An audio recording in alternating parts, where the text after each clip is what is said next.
तो hello guys, welcome back another blog. Guys आ गए हैं भाई आज इस तरफ। भाई इस तरफ मतलब समझ लो, इधर कुछ 3-4 बीघे खेत है भाई, उन्हें जुतवा नहीं पाए थे तो भाई मतलब पड़े रह गए हैं। जब जुतवा ही नहीं पाए तो बस टाइम ही नहीं मिल पाया। इसके बाद बारिश शुरू हो गई, बस रोज कंटिन्यू बारिश हो रही थी। इस वजह से धूप भी नहीं निकल रही थी। हम सोच रहे थे जिस दिन धूप निकलेगी उस दिन बनवाया जाएगा, मतलब जुताया उताया जाएगा और ये खेत भी बन जाएंगे तो पूरा फाइनल हो जाएगा। फाइनल होने के बाद जब ये पड़े रहेंगे फिर आगे चल के एक बार आहली बस करवा देंगे और काम खत्म। Bye bye tata good bye, समझ रहे हो। पर ऐसा कुछ भी नहीं हुआ, धूप ही नहीं निकला। और रोज रोज बारिश होने की वजह से इसमें हवा और धूप नहीं लग रही थी तो भाई चारा निकल आया। इतना ज़्यादा, बहुत ज़्यादा चारा निकल आया है। अब पता नहीं साला क्या होगा इसका।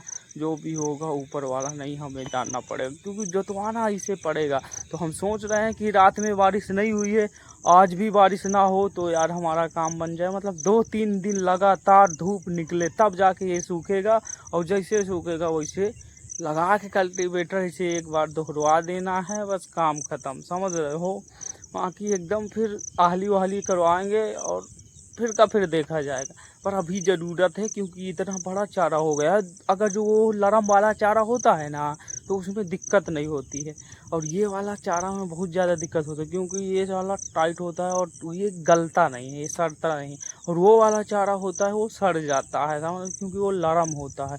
हम मिट्टी उट्टी में पड़ा जड़ से निकल गया तो वो भी पूरा सड़ जाता है। और ये वाला चारा होता है ना, चाहे जितना इसे नीचे से निकल आए ना उतना ही ज़्यादा फूटने लगता। सारा यही इस चारे की खासियत है कि ये बहुत ज़्यादा डिस्टर्ब करता है। जैसा भी होता है, ये वाले खेत देख रहे हो तुम, काफ़ी दिनों बाद आया जब मैं उत्तर के उधर से रोड से देखा कि इधर का बहुत ज़्यादा डिस्टर्ब है, थोड़ा चल के देखते हैं। जब आया इधर तो बहुत ज़्यादा सिचुएशन गड़बड़ है। तो भाई जुतवाना तो पड़ता है, और जुतवाएंगे नहीं तो बहुत ज़्यादा हो जाएगा। फिर आहली करवाएंगे साला, वैसे भी अब दाम काफ़ी ज़्यादा बढ़ गया है रुपया, क्योंकि जो है भाई डीजल का 8-9 रुपया ऐसे कुछ बढ़ाया गया है। और ट्रैक्टर वाले थोड़ा ज़्यादा पैसा ले रहे हैं। आहली में हो सकता है 900 रुपये ले, समझ रहे हो। उस बार भी यही सिचुएशन चल रही थी सेम, बहुत ज़्यादा। तो काफ़ी ज़्यादा डिस्टर्ब वाला काम चल रहा था, पर जो भी है काफ़ी अच्छा लग रहा है। एंड बन जाएगा तो ठीक है। एक बार इसीलिए जुतवा दिया था। वही मम्मी भी बोल रही थी कि जुतवा देना, पर हमने बोला था ठीक है क्योंकि हम काम पे जा रहे थे तो हमारे पास पैसा भी नहीं था, इसलिए बहुत ज़्यादा डिस्टर्ब हो रहा था कि पैसा नहीं है अभी। जिसका भी घर जाएंगे यानी जुतवाने के लिए, बोले भाई पहले पैसा दो डीजल के लिए, तो वो सब चीज़ें बहुत ज़्यादा डिस्टर्ब हो जाएंगी। तो हमने कहा हमारा थोड़ा बहुत पेमेंट मिल जाए इसके बाद जुतवाते हैं। पैसा तो मिल गया पर बारिश हो रही थी तो फिर हम उस वजह से भाई जुतवा ही नहीं पाए, और बारिश कंटिन्यू हो रही थी। इस वजह से इसमें चारा इतना ज़्यादा जाम आया। समझ में आया ये चारा क्यों जामा है? हमारी लापरवाही नहीं, पैसा की लापरवाही थी। हमने 1-2 दिन छुट्टी भी मारी ये सब चीज़ें बनवाने के लिए, पर हमारा पैसा ही नहीं मिल रहा था। अब पैसा मिला है तो अब बारिश हो रही है थी। अब ये है कि ये सूखे, समझ रहे हो, ये वाले खेत सूख जाए फिर इसके बाद इनमें लगवाया जाए और ये कुछ सही दिखे।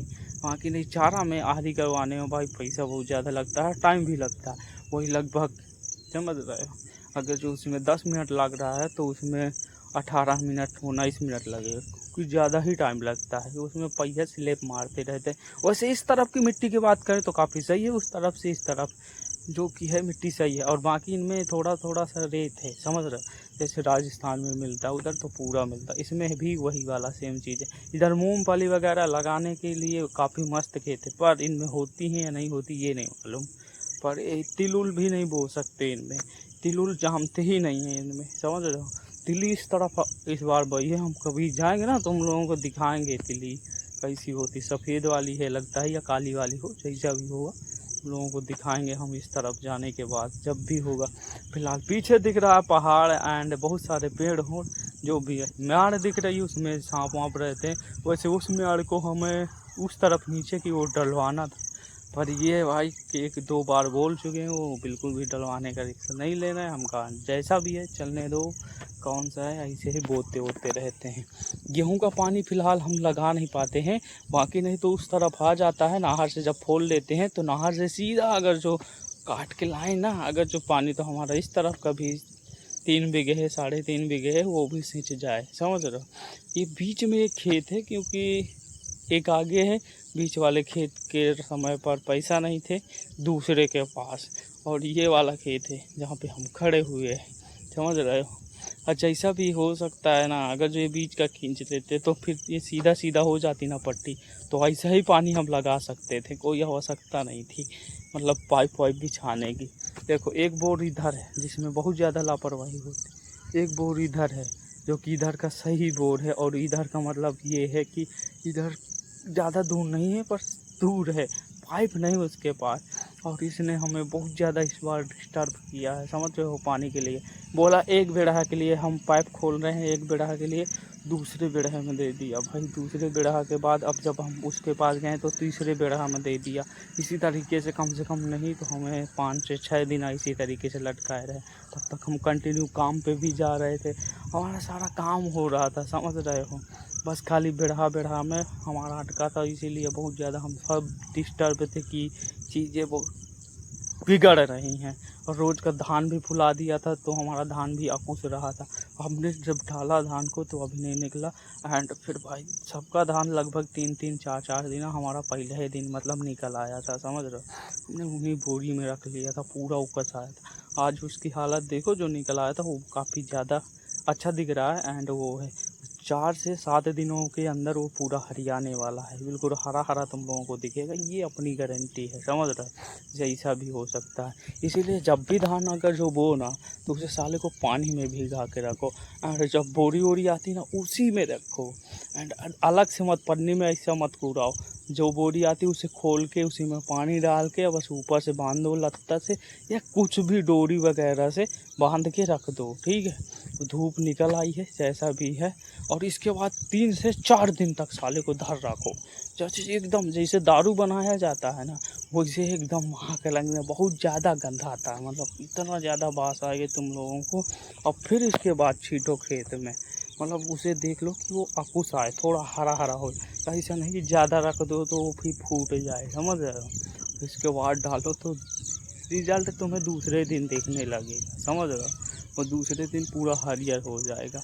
ये देखो, ये है थोड़ा इसका मतलब वो अंदाज़ अलग सा होता है, फिर तुम देखोगे कि भिगा के रखना चाहिए, हवा नहीं लगनी चाहिए उसमें, इम्पोर्टेंट बात ये हो, जितनी हवा लगेगी वो बिगड़ जाता है। महुए के पेड़ देखो तुम लोग, ये देखो, इन खेत भी सारे जुतवाने लायक हैं। आँखी को देखो, हमारे गांव का टावर, एंड सूरज भी देख लो अब जो निकल आया है, जैसा भी होता है भाई सूरज निकल आया है। अभी छत के ऊपर जब हम उठे ना, तब बिल्कुल धूप वूप नहीं थी। अब अगर जो थोड़ा बहुत ज़्यादा ही धूप निकली ना, तो फिर तो भाई ये 3 से 4 दिनों में आ जाएगी खेत जोतवाने लायक, पर अगर जो फिर थोड़ा डिस्टर्ब वाला हो गया तो बहुत ज़्यादा सिस्टम गड़बड़ हो जाएगा। धूप अब सीधा चेहरे पे लग रही है, समझ रहे हो। अभी ऊपर वाले खेत में इतना ज़्यादा काला वाला धान निकला हुआ है कि बहुत ज़्यादा, उम्मीद नहीं थी कि ऊपर वाले खेत में इतना काला वाला धान हो जाएगा, पर उसमें भी हो गया। हमें लग रहा था कि ऐसा नहीं होना चाहिए, पर एग्जैक्टली हो गया, समझ रहे हो। अब वो यार यही है कि धूप निकले तो ये सब चीज़ें ख़त्म करी जाए, जैसा भी हो सकता है। मिलते हैं गाइज अगले ब्लॉग में। गाइज अगर तुम लोगों को ब्लॉग पसंद आ रहा है इसी तरह देखते रहो, मिलते हैं अगले ब्लॉग में, बाय बाय गाइज।